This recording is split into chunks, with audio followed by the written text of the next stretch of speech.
Əgər beyin səni xəstə eləyə bilirsə, beyin səni sağlada da bilər daha. Sən öz keyfindən dincəlmədin, indi mən səni xəstə eləyirəm, get dincəl. Bu həyatın riyazi dilidir. Riyazi dilidir. Multizan D3 D vitamini ehtiyacını tam ödəyir. Alfa Xrom artıq çəkidən azad ol. Salam dostlar, hər vaxtınız xeyir olsun. Demək kanalında Qara Qırmızı layihəmiz davam edir. Biraz ara vermişdik, amma bugün bir qonağımızla bu proqramı yenidən davam elətdirmək istəyirik. Bugünkü müsahibim özünə yaşam koçu deyir və yaxud da şuuraltı ilə şəfa verən bir insan da demək olar. Yeganə xanım Seyidova. Yeganə xanım, xoş gördük. Xoş gəldiniz. Xatırladım ki, dostlar, Yeganə xanım həm də 1994-cü ildə şəhid olmuş Məhərrəm Seyidovun həyat yoldaşıdır və belə özündə enerjili, gücü ilə gəlib bizə və bizi də təəccübləndirib hazırda. Yəni həm öz danışığı ilə, özünə inamı ilə, özünə güvəni ilə. İnşallah ki, müsahibə də maraqlı olar sizin üçün də. Yeganə xanım, qısa olaraq sizi tanıyaq, siz kimsiniz? Yeganə, heç özü də bilmir kimdir, əvvəlcə bunu deyim. Yeganə özünə, yəni bu dövrdəki yaşadığı dövrdə özünə həyat dəyişdirən fayda rəhbəri deyir. Fayda rəhbəri kimdir? Fayda rəhbəri bir baxışınla, bir hərəkətinlə, bir kəlməsinlə insanların həyatında fərqindəlik yaradan insana deyilir. Mən özümə fayda rəhbəri deyirəm. Yəni siz şuuraltıya təsir göstərərək, bax, yaşam koçunun işi o deyil də, məsələn, xəstəliyi sağalsın. Amma siz iddia edirsiniz ki, mən şuuraltıya təsir eləyərək xəstəliyi sağaldıram. Hətta burada bizim siyahıda öskürək var, allergiya var, autizm kimi bir genetik xəstəlik var. Siz iddia edirsiniz ki, mən insanlara təsir eləyərək bunu sağaldıram. Bu necə baş verir? Yəni insan özünə mi inamı artır, yoxsa nədən baş verir? Konkret örnəklər göstərə bilərsinizmi? Bütün xəstəliklərin əslində səbəbi 0-7 yaşına qədər olan hadisələrin döngüsünü yaşayır. Yəni oradan nə hadisə baş verirsə, biz onu gələ həyatımızda, bugünkü həyatımızda o döngüləri yaşayaraqdan oradakı olan travmalarımızın xəstəlik halında təzahür edir böyük həyatımızda. Məsələn, öskürəyə gələk. Nənə xəstədir, neçə illərdir öskürür və bunun xəstəliyi heç bir şəkildə xəstəliyi keçmir, öskürək keçmir. Amma nəvəyə seans edirsən və məlum olur ki, nəvə ilə nənə arasında bir dialoq olub və nənə sözünü deyə bilməyib. Nəvə yoxsa nənə sözünü deyə bilməyib. Nənə nəvəyə sözünü deyə bilməyib və nəvə də onu günahlandırır ki, bilmədiyi bir şeydən günahlandırır. Sənin günahın, sən günahkarsan mənim bu indiki halımda. Və nəvə onunla özünlə üzləşir. Nənənin 2 gün sonra öskürək kəsir. Əslində burada siz deyirsiniz, sən nəsə eləyirsən, mən heç nə eləmirəm. O özünə eləyir. Özü bir fərqindəlik yaşayır. Anlayır ki, bunun səbəbi nə imiş. Bəs siz necə tapırsınız ki, nənə bunu buna deməli idi, ona görə? Mən heç nə demirəm, o özü tapır. Mən heç nə demirəm. Mən sadəcə olaraq ona yol göstərirəm. Elə bir sadəcə olaraq qapının arxasında durub, qapını açıb içəri girməyə qorxur. Mən sadəcə qapını açıram ki, gəl gir içəri. Yəni bu söhbət əsnasında baş verir də o? Seansda çıxır. Seansda çıxır. Təxminən neçə dəqiqə olur seans, bir seans? 1 saat, 45 dəqiqə, 1 saat arası. 1 saata problemi tapırsınız. Bəzən olur ki, məsələ gələn danışman görmək istəmir. Çünki hələ faydasını görmür. Hələ o xəstəliyin ona olan faydasını görmədiyi üçün görmək istəmir. Deyir, mən görmək istəmirəm. Amma maksimum 3 dəfəyə əgər faydasını görüb, şükür eləyə bilirsə ona, eləyə bilər. Çox şükür mənim başıma girib deyə bilirsə, bəli, onda o hadisə çözülür. Əgər eləmirsə, davam edir. Ondan asılıdır. Belə demək olar da, yəni hər şey beynimizdə baş verir də. Yəni beynimiz inanırsa ki, bu sağalacaq və bu sağalır. Beynimizi. Aha. Ruhumuz. Burada beyinlə əlaqədar, bu beyin necə bir şeydir? Beyində ilişib bir şey qalıb. Beyində ilişib bir şey qalıb ki, məsələn, gözündən su axır, allergiyası var. Yaz başı hər il allergiyası olur. Və hər il gözündən su axır. Və gəlib deyir ki, mən bu heç bunu müalicə edə bilmirəm. Mən necə eləyim ki, bunu müalicə eləyim? Və sonra bir söhbət eləyirsən ondan, bir seans əsnasında çıxır ki, bu hamilə olduğu vaxt bunun qaynanasından bir problem yaşayıbdır və orada o qədər çox ağlamaq istəyib ki, Bu da yaz başına təsadüf verir. O qədər çox ağlamaq istəyir, amma ağlaya bilmir. O gözünün suyu ilə axıb ürəyinə. Və hər il yaz başı olanda beyin aparır onu ora, şuuraltı aparır ora.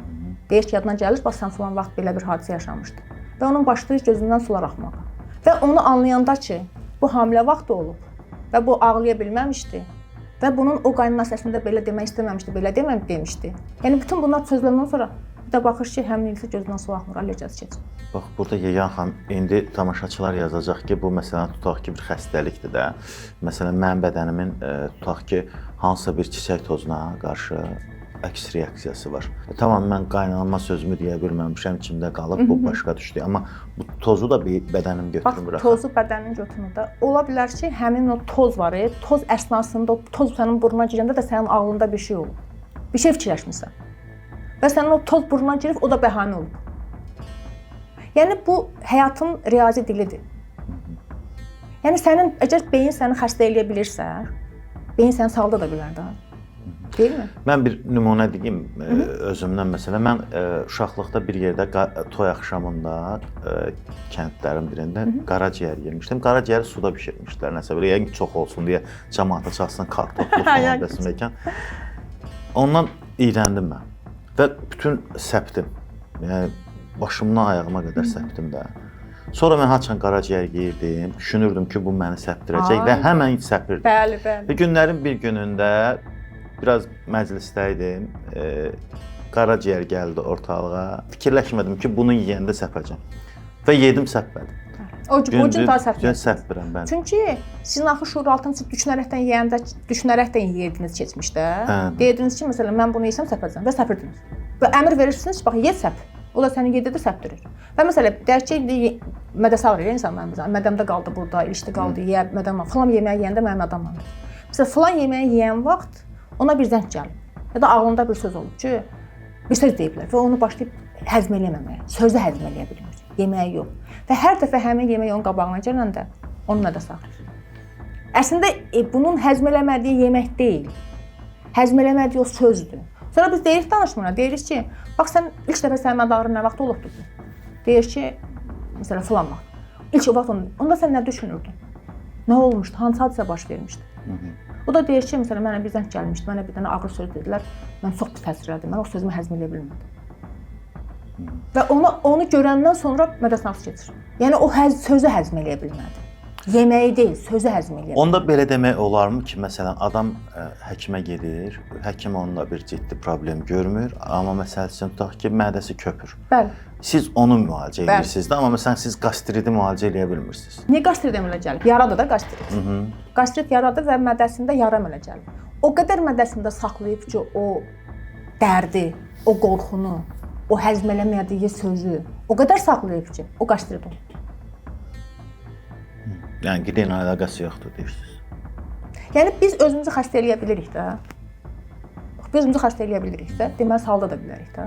Hər şey şuur altında, hər şey burada başlayır, burada bitir.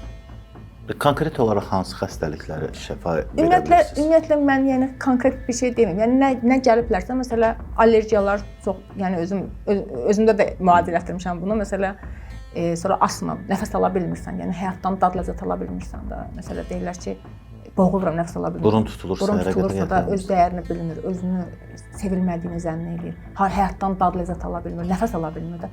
Nəfəs almaq nədir? Nəfəs alırsan da canlanırsan da. Yəni nəfəs ala bilmirsənsə, deməli həyatdan dad ləzzət ala bilmirsən. Məsələn, boğazın ağrıyır. Boğazın niyə ağrıyır? Özünü ifadə eləyə bilmirsən. Dizlərin ağrıyır. Məsələn, dizləri, bu yaxınlarda bir xanım gəlmiş, dizləri ağrıyır. Məsələn, indi maşallah yeriyir də çox qəşəngdir. Çünki gələcəkdən qorxurdu ki, mənim sonum nə olacaq? Mən özüm necə mənim axırım nə olacaq? Mən şikəst olacağam, yerdə qalacağam, xəstələyəcəm, mənə kim baxacaq? Ancaq ki, həkimə gedim, ona operasiya yazmışdılar. Amma məsələ heç nədə olmadı, indi də yeriyir də, gəzir, çox da rahat, həyat da çox onun üçün çox gözəlləşir. Çünki keçmişdəki olan bir halını xatırladı. Yəni bir şey xatırladı ki, mənim də anam mənə demişdi ki, yəni bəzən elə olur ki, bunu deyim, sonra keçmə tərəfə. Bəzən elə şeylər olur ki, biz bizim olmayan paltarları geyinirik. Məsələn, orada anamız, atamız söhbət eləyib, deyiblər ki, filan kəsində dizi qocalmışdı, dizi ağrıyırdı və o diz ağrısından yerdə qaldı, elə getdi. Və biz elə bilirik ki, o bizə aiddir. Və biz böyüyürük, qocalırıq Və şuuraltımızda o qalır. Mən də qocalacam, mənim də dizim ağrıyan kimi, deməli mən qocalacam, yerdə qalacam, mənə baxan olmayacaq. Bu xanımdakı vəziyyət bu idi. Amma sonraların içərisində o söhbətin buna aidiyyatı yoxdur. Konkret misallar üzərindən gedək. Məsələn, sizin hansı xəstələr gəlib yanınıza və onu necə sağaltmısınız və necə tapmısınız? Bir neçə nümunə deyə bilirsiniz bizə. Məsələn, bayaqki nəvə nənə misalında başqa hansılar, nələr olub məsələn? Məsələn, öskürək, burun axmağı. Burun axmağı necədir? Burun axmağı bilirsən də uşaqlar özlərini narahat olurlar, özlərini ifadə edə bilmirlər, için ağlayırlar. Daha çox uşaqlarda olur da. Uşaqlarda yox, böyüklərdə də olur. Bir dənə burnum, qrip deyil, amma burnumuz axır. Yəni allergiya deyil bu? Yox, allergiya deyil. O sadəcə olaraq uşaq da elə bir şey özünü ifadə edə bilmir. Ancaq ağlayır da, gözünün suyu, eləcə gözünün su tökülür da və biz də bəzən olur ki, özümüzü ifadə edə bilmirik, sözümüzü deyə bilmirik, gözümüzün suyu axıda bilmirik, o bizim burnumuzdan axır. Aha, gəldim mən sizin yanınıza, burnum axır. Ha, burnum axır. Seans eləyim mən, necə seans eləyirsiniz? Mən də deyirəm ki, sən nə vaxtdan burnunuz axmağı? Nə oldu sən? Burun axanda nə oldu sənə? Nə hadisə baş vermiş sən belə burun axmağa başladı? 1-2 saat qabaq ola bilər, bir gün qabaq ola bilər. Nə olmuşdu? Bir də uşaqlıq xatirələrini soruşursunuz. Əsas bilsin də indi bax burdakı bu halı soruşuram. Sonra deyirəm ki, ilk dəfə sənin məsələ, deyirəm mən tez-tez yaşayıram bu halı. Tez-tez burnum ağrır. Deyirsən ki, onda ilk dəfə sənin burnun ağrıtmışdı. Yəni neçə yaşın var idi? Əgər bir hadisəni biz bəlkə xatırlaya bilməyəcək. Çünki uşaqlıqdakı çox şeyləri xatırlaya bilmir. Enerji açılanda başlayırsan söhbət eləmə, orada bir enerji açılır. Bəlkə sən ki, belə nətər olsa deyir, hə mən falan vaxt yaşamışdım bunu. Özün belə ağlına gəlmədiyi şeylər ağlına gəlir. Bəs həkimlərlə psixoloqlar sizin bu sənətinizə necə baxarlar? Məncə onlar yaxşı baxmayacaqlar abi. Əslində mən istəyərdim ki, bizim həkimlər də, psixoloqlar da bu elmi öyrənsinlər. Əgər onlar bu elmi öyrənsələr, onlar mənə elə gəlir ki, 2 qat yox, 1000 qat fayda verə bilərlər insanlara. Yalnız dərman falan. Yalnız dərmanla yox. Məsələn, bəzən olur ki, bir adam olur ki, həkim var, boğazı ağrıyır və onun sadəcə olaraq özünü ifadə etməyə ehtiyacı var. Dinlənilməyə ehtiyacı var. Dinlənilim. Gələ bu həkimdən bir 10 dəqiqə onu dinləsə, bu gün özünü necə hiss edirsən? Boğazın niyə ağrıdır? Sənin incidən nədir? Desə o həkim, mənə gəlir ki, onun boğazı ağrımayacaq. Bu virus deyil. Virus niyə gəlir? Niyə virus bilmirsən? Niyə qripsə, qrip oluruq da biz hamımız. Niyə mən hamımız eyni yerdə oturduğumuz halda niyə mən o qripi tutmuram, siz tutursunuz? Niyə mən yüngül keçirdirəm ya da tutsam belə heç xəbərim olmur, amma siz ağır keçirirsiniz? Burada immunitet məsələsi var. Çünki immunitet, çünki siz o qədər yorulmusunuz, bədəninizin dincəlməyə ehtiyacı var və vaxtında dincəlmədiyiniz üçün bədən sizi xəstə eləyir ki, bədən sizi xəstə eləyir ki, get dincəl. Sən öz kefindən dincəlmədin, indi mən səni xəstə eləyirəm, get dincəl. Yegana xanım, tibbdə belə bir termin var, plasebo effekti. Yəni yaxşıya inananda yaxşı şeylər baş verir. Sizcə bu plasebo effektidir sizin elədiyiniz şey? Yəni o plasebo effekti müəyyən dövrdə təsir edə bilər də. Buna inandım, bu gün bunu inandım, içdim və yaxşılaşdım. Amma mən dediyimsə o plasebo deyil. O ömürlükdür. Yəni sən bir şey elədinsə, inandınsa, bu xəstəliyin keçsə, tabii geri qayıtmır. Çoxdurmu belə müalicə elədiyiniz insanlar? Yüzlərlə. Yüzlərlə. Gəlirlər. Yəni çünki mən bu işlə 8 il, 9 ildir məşğulam və son 3-4 ildə də yəni gələnlər var. Ancaq mən bunu Azərbaycanda yox, əsas Türkiyədə, çünki mən oradan təlim almışam, oradan təlimlərimi oradan aldığım üçün o da mənə daha çox tanıyırlar, nəinki burada. Özünüzdə nə hiss elədiniz birdən-birə məsələn 7-8 il dediniz bundan qabaq başladınız bu şeyə? Yəni bu potensialı özünüzdə necə kəşf elədiniz? İnsan özünü axtarır ha. Bir hala gəlir səni, özünü axtarırsan. Mən kiməm deyirsən. Kim olduğunu axtaranda onda bütün qapılar sənə açılır. Sorğuluyursan. Mən kiməm, bu dünyaya niyə gəlmişəm? Bu dünyadakı mənim məqsədim, məramım nədir? Sadəcə yeyib içməyə gəlmişəm bu dünyaya. Nəyə gəlmişəm? Ancaq yemək içim, işə gedim, gəlim, bu qədər. Onda bütün qapılar açılır. Onda sizin bütün qapılar üzünüzə belə hamısı açılır ki, gəl get içəri. Sən tək bu dünyada yaşamaq üçün, yəni tək yeyib içmək üçün gəlməmisən. Bir də insanlara fayda vermək üçün bir missiyan var. İnsanlara o qapını açmaq üçün bir missiyan var. Sizə müraciət edən insan mütləq Allaha inanmalıdır. Xeyr. Ateist ola bilər, deist ola bilər, nə bilim, fərq yoxdur. Yəni mənim üçün fərq yoxdur. Mənim üçün qabağımda duran yalnız insandır. Yəni o kimliyindən asılı olmayaraq insandır. Axı siz məsələn bayaq da burada bir nümunə oldu. Seanslarınıza Bismillahirrahmanirrahim deyə başlayırsınız. İnanclı bir O mənim insansınız. inancımdır. O demək deyil ki, mən Allaha inanıramsa da inanmalıdır. Mən baxıram, Allaha inanmayan adam həm də bu şeylərə inanmayacaq ki, mənə bu sözlə sağalacaq. Axı onun inamla əlaqəsi yoxdur. Mənim burada dediklərim şeylərin inamla əlaqəsi yoxdur. O özünlə əlaqəsi var. O adamın özünlə əlaqəsi var. Əgər o adam özü ilə üzləşib, özünü tapmaq, özünü tanımaq istəyirsə olacaq. Yoxsa da üzləşməsə deyəcək ki, mənim elə ehtiyacım var. Və o müalicə olunmayan, istəməyən adamlar bilsiniz dedilər. Onlar sadəcə olaraq özlərinə üzləşmək istəmirlər. O xəstəliyin hələ ona faydasını görmür. O xəstəliyinə lazımdır. O xəstəliyi onun əlindən alsan belə ala bilməzsən. Bax maraqlı, ən maraqlısı mənim burada budur ki, bəzən olur ki, xəstəliklərdən belə bərk-bərk tutub yapışırlar ki, mənim də vermərəm. 3 ildir bir dənə danışmanım var və qadın xəstəliyindən əziyyət çəkir və uşaq vaxtı taciz, təcavüz olayları olub. Və 3 ildir mən onu ilk dəfə 3 il bundan qabaq seansa gəlmişdi və mən bunu bilirdim, bu taciz, təcavüz olaylarını bilirdim. Və sadəcə bir həftə 10 gün bundan qabaq etiraf elədi və 3 gün bundan qabaq da mənə yazdı ki, mən inana bilmirəm də. Yəni bu necə sağala bilər? Yəni insan necə sağala bilər yəni? Sadəcə olaraq etiraf elədi, özünü etiraf elədi. Amma 3 ildir mən onu tanıyıram, 3 ildir mütəmadi gəlir və görmək istəmirdi, etiraf eləmək istəmirdi, utanırdı. 3 ildən sonra? 3 ildən sonra etiraf elədi, özünə mənə yox, özünə etiraf elədi. Bəli dedi, mən belə başıma belə bir iş gəlib və mən bundan çox utanmışam və çox xəcalət çəkmişəm, yəni ölmək istəmişəm və heç kimə də deyə bilməmişəm. Və uşağım 5-6 yaşı oldu. Və bu neçə illərdə o həyatını alt-üst eləyib. Və mən həmin o gün isə şükür elədi. O qədər şükür elədi ki, çox şükür mənim başıma gəlib. Çox şükür mən onu yaşamışam. O xəstəliyi qəbul etdi və xəstəliyi buraxdı. Əvvəl qəbul etdi xəstəliyi, sonra buraxdı. Dedi, çox şükür mən onu yaşamışam ki, mən bu gün buradayam. Mən bu gün həm öz həyatımı dəyişirəm, həm uşaqlarımın həyatını dəyişirəm, fərqindəliklə. Yeganə xanım, bu ən çox yayılmış indi Azərbaycanda xəstəlik mi deyim, nə deyim, ruh halı mı deyim, panik atakdır. Bəs panik atakları necə müalicə edə bilirsiniz? Panik atak ölüm qorxusudur. Bəli, məndə olub o. Panik ölüm qorxusudur. Çünki öləcəm, girəcəm torpağın altına, mənim başıma nələr gələcək, ölüm. Biz də qalxır anidən. Hə, ölüm qorxusu. Onun da səbəbi odur ki, yenə də güvənmirsən. Özün beynində qurursan, bu olacaq, bu olacaq, bu olacaq. Orada bir dənə nəfəs almağı xatırlasan. Həyata biz nəfəs almaqla gəlirik və nəfəs almaqla da gedirik. Zaten o panik atağın seansında ilk gələn kimi nəfəs alıb 4 saniyə saxlamaq var. Sonra onu yavaş-yavaş buraxmaq var. Bəli. Bu necə müalicə edə bilirsiniz bu panik atağı? Bizdə də bir dənə xanım var, o panik atağı olan xanım. Mən onunla biraz danışdım.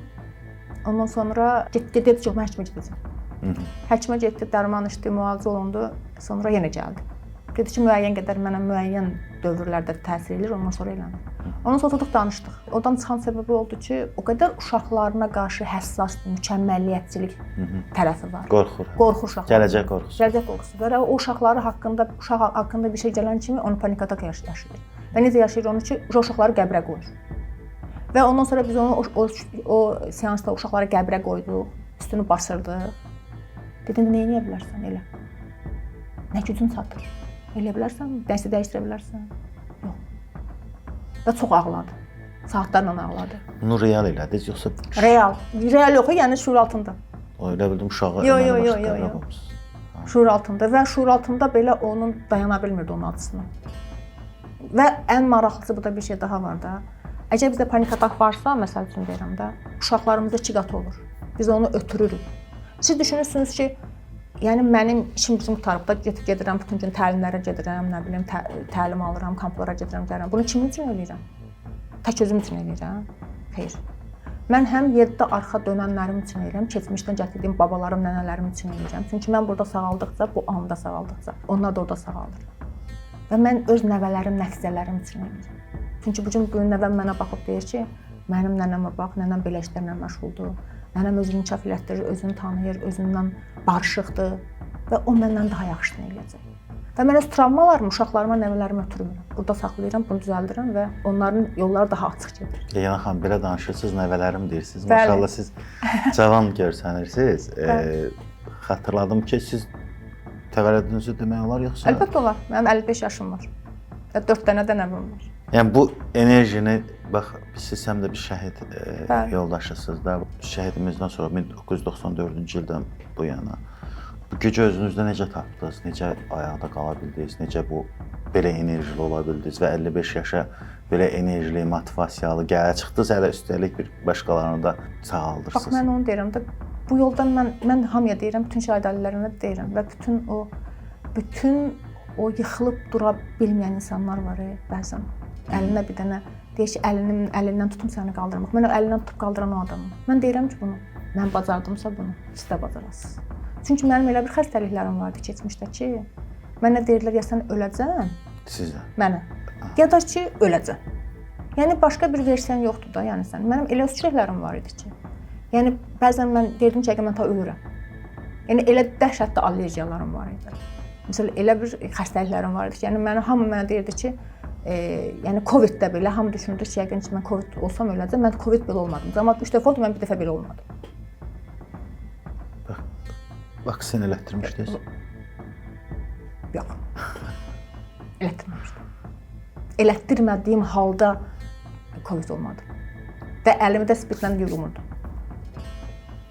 Necə olmadınız? Biz yeni pandemiyalar gəlir qabaqdan. Neyiniyək? Əgər biz enerjimiz, bax mən sizə belə bir şey deyəm də, mikrob nədir? Aşağı frekanslı bir enerji. Mikrobun özü aşağı. Əgər bizim frekansımız da aşağı düşürsə, biz ondan eyniləşirik. Və o deyir sizə, bax, niyə mən krib oluram, niyə sən krib olmursan, mən krib oluram. Onda da biz ondan eyniləşirik. O tez deyirik, gəl. Baxın, frekansı eynidir. Əgər mənim frekansım 100-dürsə, mikrob da 30-dursa, o mənim yanımda dura bilmir axı. Tabii gətirə bilmir. Bu deyir, düşən kimi ölür, təmin edəyəm. Aşağı frekanslı insanlar sən yanında dura bilmirlər. Onlar gedirlər. Ya işdən çıxırlar, ya evin dəyişir, ya işin dəyişir. Yeganə xanım, bu elmin adı nədir?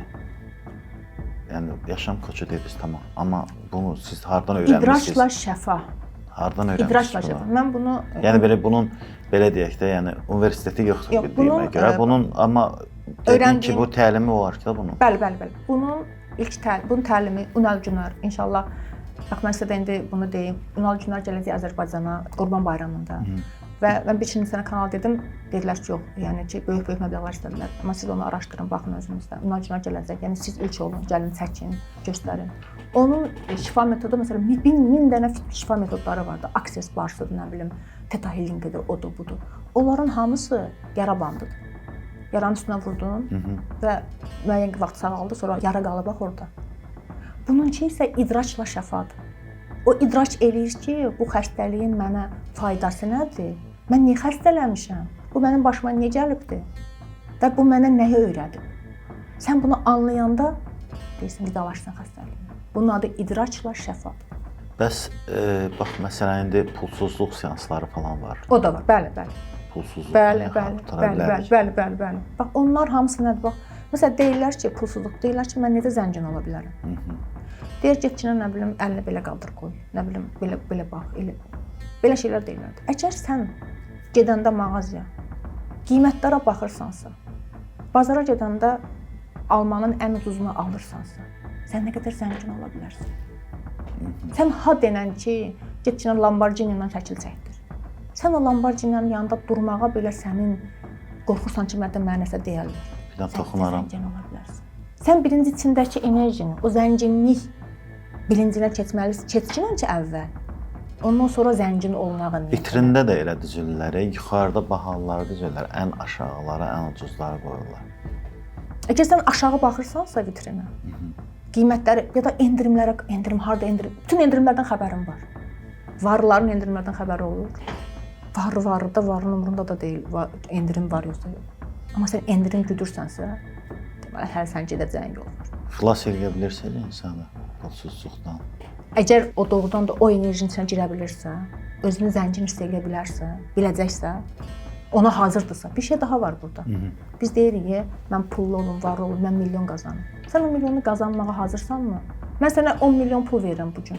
Hər gün də sənə 10 milyon pul verəcəm. Apar o milyonu bugün istifadə elə. Nəyə istifadə edəcəm? Hər gün verəcəm o milyonu. Amma bugün o milyonu qutar. Axırı kimi xərcdə qutar. Nəyə xərcləyəcəm? Bir dənə varlı olmaq istəyən adama gəl bu sualı ver. Gələk hara xərcləyəcək pulu? Xərcləyə biləcəkmi?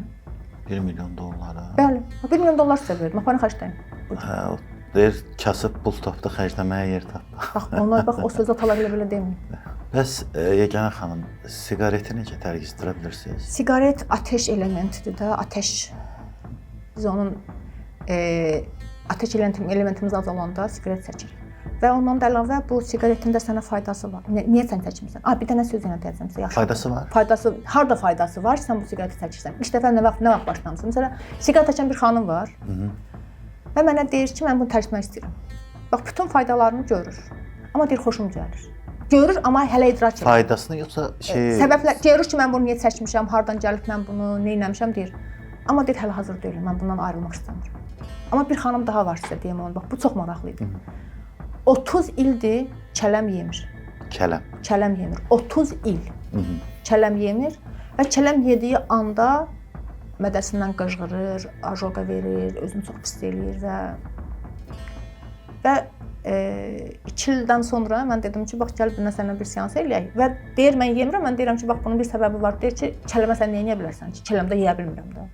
Və bir seansda çıxdı ki, 30 il bundan qabaq onun keçmiş əri bir hadisə baş verib və bu hadisə kələm yığarkən olub. Və buna yaxşı təsir eləməyib. Və onu səhər-səhər durdu yuxudan dedi ki, tapdım.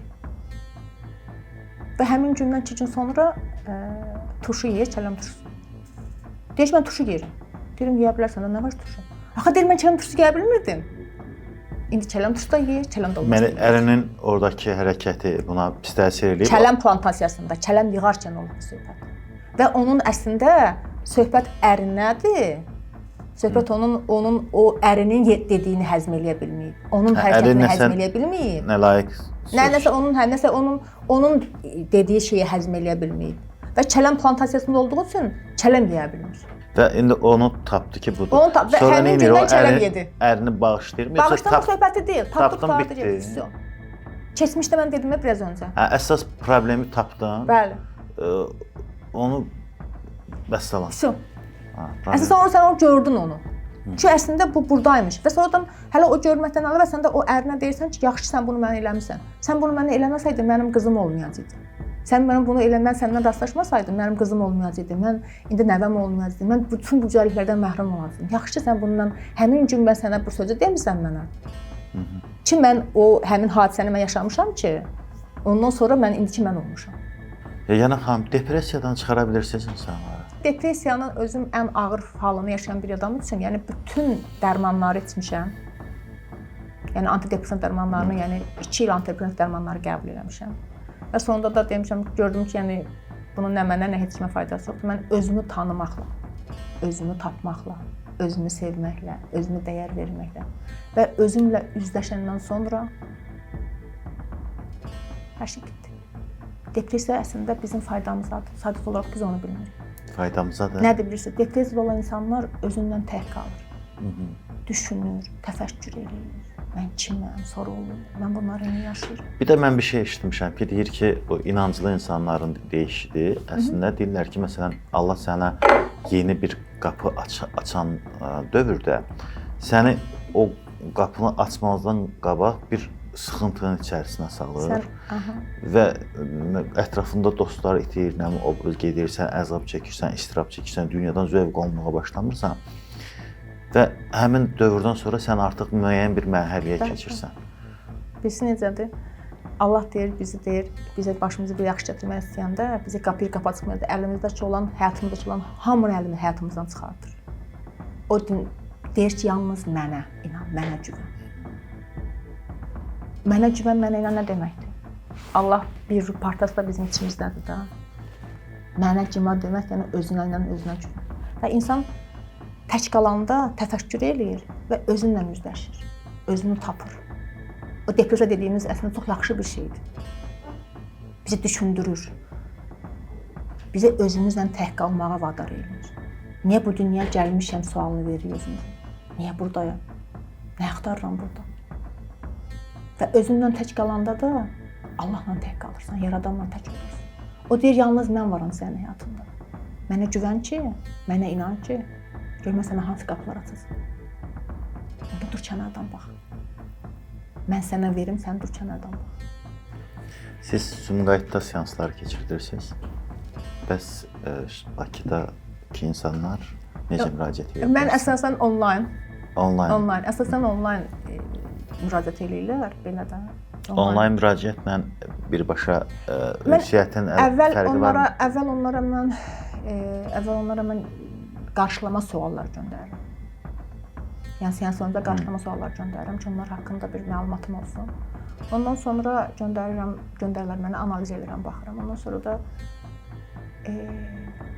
həmin anda nə tələb eləyirsə, həmin anda nələri eşitmək istəyirsə, həmin anda nələri görmək istəyirsə göstərilir. Mütləq danışmalısınız da pasientlə. Məsələn, tutaq ki, gələcəkdə məsələn video seanslar hazırlayıb paket halında məsələn təqdim edə bilərsinizmi? Yoxsa bu ancaq ünsiyyət olmalı? Ünsiyyət niyə? Çünki o anda sən o adamın enerjisini hiss edirsən. Sən o adamın duyğularını hiss edirsən. Canlı əlbəttə daha yaxşıdır. Çünki canlı sən onun əlinin duruşundan, oturuşundan, baxışından, ayağını tərpətməyindən bilirsən ki, bu nə hiss edir, hansı duyğu içindədir. Onlayn mən əsasən eləyirəm. Onlaynda danışım onun enerjisini hiss edirəm, o məni hiss eləsin. Onun gözünün içinə baxın, duyğularına baxın, düşüncələrinə baxın. Onun enerjisini hiss edirəm. Məsələn, məndə nə hiss edirsiniz? Canlı olaraq, məsələn, tamaşaçılar da üçün maraqlı olar. Deyim, pisi də. Əslində bir şey nə mənada? Yəni çünki bayaq gələndə dediniz ki, məsələn, mədəmdə köf var idi, onunla bağlı nəsə dediniz falan məsələn. Yox, mən sizə mədəmizdə məsələn bax indi ikimiz də siz də mavi geymisiniz, bu gün mən də mavi geymişəm də. Təsadüf deyilən bir şey yoxdur. Mavi geyimi deməli ki, özümüzü daha yaxşı ifadə edirik. Biz planlaşdırmamışıq. Xeyr. Yəni bu təsadüflə olub da. Çünki bu gün siz də mən də özümü düzgün ifadə etməyi seçirəm. Siz də bu gün özünüzü düzgün ifadə etmək üçün mavi geyim. Çünki mavi rəng bizə danışmağı bu boğaz takrasının rəngidir. Yəni daha bir düzgün ifadə eləyək deyə danışır. Amma sizin enerjiniz çox yaxşıdır. İnsanların gözlərinin içinə baxa bilirsiniz. Yəni o gözlərin içinə baxmaq çox dəyərlidir. Gözlərinizi qaçırsınız, gözlərinizin içinə baxırsınız. Və daha bir yumşaq enerjiniz var. Çox şad oldum ki, yəni siz bu riski aldınız. Nə mənada? Çünki mən dəfələrlə belə bəzən müraciət edirəm, deyirlər ki, Azərbaycanda bu söhbətləri eləmək çox təhlükəlidir. Azərbaycanda yəni çünki yəni bu şuuraltından bunlar yəni şeydir də, bunu sən deyir belə şeylər deyir, buna çox inançlı deyil, nə bilim, bu desən bu təhlükəlidir bundan danışmaq. Bəzi insanlar şey eləmirlər. Amma siz görürəm ki, çox da rahat bunu qəbul edirsiniz. Çox rahat, mən üçün hətta çox maraqlı oldu. Hətta mən təklif eləyirəm ki, biz bunu ayda bir dəfə belə bir müsahibə eləyək. Maraqlı konkret mövzular üzərindən gedərik gələn müsahibələrdə. Məsələn, bir dəfə panik atağı tam danışmaq olar və yaxud da bir dəfə. Mən onu da sizə bir şey daha deyim. Mən ona belə tam danışa bilmirəm. Axı siz danışan deyilsiniz. O gələn adam var. Mən deyirəm ki, məsələ gəlsin, mən bu panik atak gəlsin. Mən onu orada ya da ki, buradakıların birindən üstündə seans eləyim. Ancaq bunu bilsə necədir? O mən panik atağını dedim ki, ölüm qorxusudur. Mən axı ölüm qorxusunun altında bilmirəm ki, bu bəlkə ola bilər ki, uşaq vaxtı buna bilsin nə ediblər? Pıqq eliblər bu qorxu. Ola bilər ki, məsələn şam yandırıblar, doğum günü partisi eliblər, orada qorxu. Axı bunun altından nə çıxacağını biz bilmirik. O individualdır. Ümumiyyətlə məsələ budur, amma hərəsinin altından bir şey çıxa bilər. Ola bilər ki, məsələ bax, adi bir şey deyim də, yenə söhbət eləyiblər evdə də, ata-ana söhbət eləyib, bu uşaq elə bilir ki, buna aiddir bu söhbət. Məsələn, qatıb gizlənib ora ki, atam anamdan boşanacaqlar. Mən tək qalacam. Və hər dəfə o qatıb gizlənmək istəyir evdə söhbət olanda. Axı bunun altından nə çıxacağını biz bilmirik. Nə çıxacaq altından onu biz bilmirik. Yeganə xanım, bu çöp çıxartmaq var, çöpçü, sonra qorxuluq götürürlər. Bunlara inanırsınız? Yox, məsələ qorxuluq götürmək, qorxuluq götürmək əslində enerji təmizləməkdir. Unla falan nəsə belə eləyirlər. Uşaqlıqda mənim itdən qorxmuşam. Sən nətərdir? Onlar, məsələn, mənim it qorxum var idi. Bax, konkret özüm deyirəm. İtdən dəhşət qorxdum. Yəni uşaqlar balaca olanda deyirdim ki, Murad, cəməni buradan götür, çünki it gəlir. Yəni o da qızır qorxurdum. İndi mən itdən belə yanına o qədər rahat gedə bilirəm ki. İt qorxusu sərhədlərimizi qoruya bilməməkdir. İnsan sərhədini qoruya bilmir deyə itdən qorxur, ondan qorxur, bundan qorxur. Küçə itlərindən mən qorxuram, məsələn, quduzlaşa bilərlər. Yəni məsələ, amma ki mən yanlarını çox rahatdan keçə bilirəm. Bax, bir də bir şey daha var. Bax, bu çox gözəl bir cümlədir. Deyir, bir sən özün anan səni doğur. Bir də sən özünü özündən doğursan. Anan səni doğanda hansı acıları çəkib, sancı çəkib, canı yanıb, ağrı. Doğdanda bir doğuş eləyib də. Sən də özün özündən doğanda o cür sancılar çəkirsən. Özündən üzləşirsən. yaxşı tərəfin, pis tərəfini görürsən. Canın yanır. Və özündən doğuşa, yenidən özünü doğmağa hazır olanlar gəlsin. Bu acı çəkməyə nə qədər adam hazırdır?